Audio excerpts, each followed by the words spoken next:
What can I get you? A what? An orange juice and lemonade? I've never been into one of these places and ordered an orange juice and lemonade because I'm an alcoholic. I don't drink anymore, and it's the best thing I've ever done. This is Alcohol Me.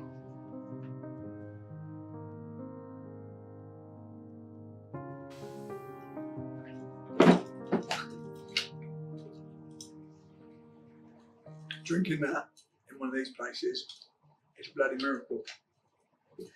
It's hammering down outside, look. That's pub weather. It's pissing down. But yeah, look, I've got to put this vlog out there because I know people are struggling with booze. And I did massively. It took me to some shit places. I felt terrible. What is an alcoholic? I get asked that all the time. What is an alkie? I feel like it's somebody who, when they take that first drink, they can't stop. Yeah, that was me. That is absolutely me. When I took one drink and I put that first drink in me, all bets are off. Never going home. The last man standing. And yeah, it was just from early. I knew I had a drink problem early doors. I remember taking my first drink. It was like half a lager long, and it tasted horrible. I just remember thinking, I have arrived. That feeling that it gave me, I was just like, I have arrived. That's what it's about. Yeah, I took it like a duck to water, to be honest. I got put on a building site at 16, and that just escalated there. And I'm not blaming that. I've got an illness. Do you know what I mean? I'm an alcoholic. It's sent to my mind, but I just put me on a building site, and I didn't need any encouragement to drink. I always felt quite uneasy as a kid. I always felt quite different. I was always looking and searching for something. Mum used to say, "What are you looking for? What are you searching?" I didn't know what it was, and I found drink and just sort of eased it. Just like a weight was lifted off my shoulders every time I had a drink, you know. But very quickly, the consequences started. Very quickly, you know. It's not too bad when you're 17, 18, 19, 20 or whatever, and you're out partying. I was a party boy. You're out partying, but when I'm the first kid at 21, I was like, I'll stop once I've had a little one. That didn't happen. And then the bar moved to, I'll stop when. And it never happened. It got worse and worse and worse. I'm not going to sit here for hours and tell you about war stories and whatever else, but I don't need to. I am an alcoholic. I have an illness that I'm allergic to alcohol. It's as simple as that. I feel like, I was saying, when did my drinking escalate? Because I feel like I had hold of it, and then at some stage, I lost control of it. I can't work out when. I was trying to work out when that was. And the only thing that sort of sticks out is probably when I went to Australia when I was 23. I drank every single day. I partied hard for months. And I went there drinking a week beer, and I came back drinking strong beer, and it just escalated from there. I set my business up. I was under a lot of stress, so for me, again, drink when I'm stressed. I love a beer. I am tired. I love a beer. I'm arguing with my partner. I love a drink. If I tied my shoelaces wrong, I love a beer. I didn't need any encouragement or any excuses at all. But yeah, I think being put on a building site young and going to Australia probably were two massive factors. But again, I believe that I'm an alcoholic. I believe that if you could put me anywhere, and my life could take a completely different route, but I'd still be sat here, maybe doing a vlog, but I'd still be sat here because I'm ill. I've got an illness that I can't get rid of. It's in me. I believe it's been in me from birth. There's loads of things that happened, but I think, like I say, by the end of my drinking, it absolutely consumed my mind. Wherever I went, I was looking for a bar. But I didn't start drinking in the mornings, but that's where it took me. I started as a binge drinker, and that's why I used to. How can I be an alcoholic? I'm a binge drinker. I'll beer at the weekend. That's what it slowly crept into like Thursday, Friday, Saturday, and then it was like Wednesday, Thursday, Friday, Saturday, and hair and dog on a Sunday to get me ready for work on a Monday. And it just sort of started creeping in. It came into evenings, started drinking evenings. And by the end of it, I just accepted the fact that I had a problem. And I was drinking in the mornings, buying beers on the way to work. I'd have a couple on my 10 o'clock tea break. I'd go over to the pub, have a couple on the way. I just could not stop drinking. And I tried. I really, really tried. But I just couldn't stop. I could not stop. And I first reached out about booze when I was 27. My little Evie was born. I went out on a 3-day bender after she was she was a couple of days old, and I went on missing list for a couple of days. Just went out and got on it. I remember having the world's worst come down and just being like, actually, I've had enough of this now. I want to knock this on the head. So I phoned a drinks counsellor, and she didn't phone me back. I left a voicemail. It must have sounded terrible. I left a voicemail, and she didn't call me back. And I was like, actually, I feel a bit better now. Maybe she didn't call me back because maybe that's a sign I'm supposed to just carry on drinking. And that's exactly what I've done for the next 3 years. It took until I was 30. I actually stumbled across recovery, and I'm so glad that I did. I got chatting to a lady who was actually a counsellor, and she said to me, I told her my life story in like an hour and a half. She said to me, "You've got a drink problem." I said, "Nah, I don't know. Anyway, we got chatting, and then I thought, subconsciously, I knew she was right. I've been battling it for years, getting myself in ridiculous situations. There's always that overriding feeling of, I've done it again. Do you know what I mean? Like walking home as the sun's coming up, walking in, your little girl's getting up to get some breakfast, and I'm walking in rattling and just been on a mad bender.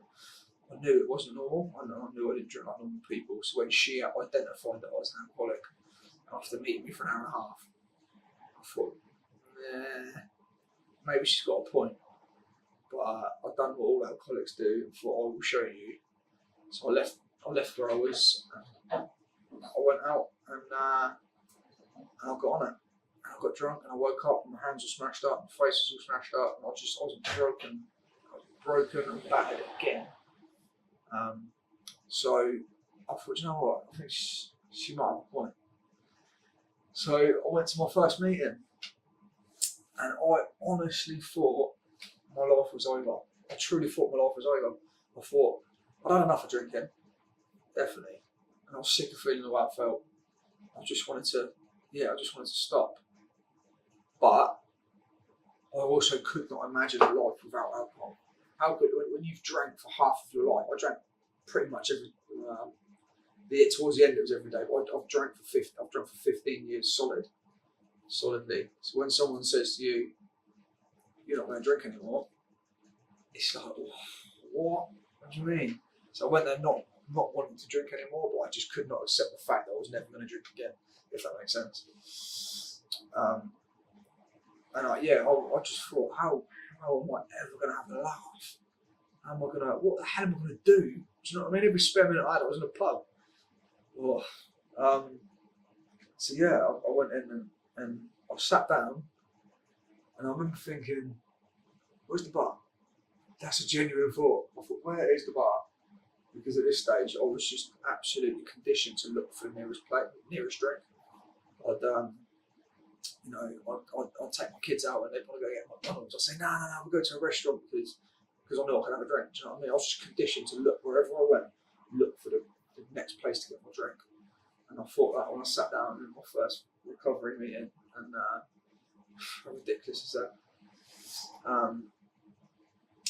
But I knew instantly I was in the right place. For all these years of not fitting in, I knew that I was in the right place. I sat down and I listened to someone share their experience, and I thought someone was stitching me up. I thought he was telling my story. See what I'm about? I related to every little bit of it, and I left there knowing that I was in the right place and that seed had been planted. And that day changed my life. I went to another meeting, and then I went back out to do some more research, and I went back in a couple of months later, and then I was in and out for a few months, and then I thought, actually, same things happened. I went back out, smashed up, beat myself to pieces. I've actually, you know what, I'm going to give this a real shot. I'm going to give this a real go, because I cannot keep feeling like this. I feel terrible. So I did. I surrendered. I just said, I've had enough. I've had enough. I've tried it Lee's way. Lee's way is, I swear, Lee's way is crap. Rubbish. I swear on that. It doesn't work. So let's try it that way. So that's exactly what I've done. It's exactly what I've done. It's the best thing I've ever done. It's incredibly difficult. Some days are easier than others. But for, alcoholism is not in the bottom of a glass or bottle. It's in here. I don't think like normal people. My thought process isn't the same as normal people. You know, I get that phenomenal cravings when I have wine. I'm an alcoholic. It's me. I need to fix me. And then I won't pick up a drink. So that's what I do daily. I do what I'm told on a daily basis. And it's beautiful. It's beautiful. My kids got their dad back. My career's going well. You know, I'm operating. You know, I'm trying to fulfill some of that potential that I know I've got. I just couldn't do it before. You know, I was wasting days. And I think when I went back to recovery for the last time and stuck it, I just remember thinking, do you know what? I have at least one filthy hangover every single week, at least. You know, that's a lot of hangovers. That's a lot of wasted days. That's like 52 days a year that I've just wasted. That's ridiculous. You know, my kids used to see me coming home drunk as anything. It's just, you know, there's nothing in my life now that will be made better by taking another drink. Nothing at all. There's nothing that a drink will make better. You know, I've suppressed my feelings of alcohol and my emotions of alcohol for the last 15 years. I don't have to do that anymore. I address everything head on. You know, I've got great support around me. It's the best thing I've ever done in my life. So if anyone out there, if you guys are, excuse me, I'm afraid. If any of you guys are struggling, just reach out and speak to somebody, because you don't have to live in misery. You don't have to live in that cycle of drink, hangover.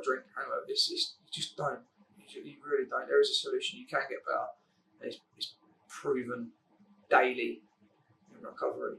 And yeah, I just feel like I want to start having some serious fun with these vlogs. I just feel like I need to get my story across first and let you know that I'm not just saying, oh, yeah, change your life, help people, whatever else. You know, it's coming from the place of that I've been struggled. I've been down in the dumps. I've been, you know, I was living when I split up with my Ploonese mum. I was living on a building site because my house ripped on my house back to their brickworks, put it back together, and we broke up. So I was living on a building site. And just drinking myself into oblivion. Luckily, I got out of that because somebody done this for me. They didn't film it, but they told me their experience on it, and yeah, and I was able to take things from that and move forward and make a change and stick to it. And I just feel like if anyone is struggling, if even you can relate to some of this, just reach out and speak to somebody, because life in sobriety is fucking awesome. It really is. I've had a hangover for nearly 8 months.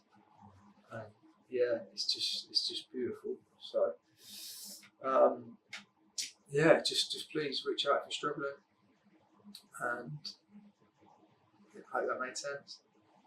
I forgot my drink, and I forgot to say, click subscribe. There's loads more content coming. Next week's career change, and yeah, cheers, big ears.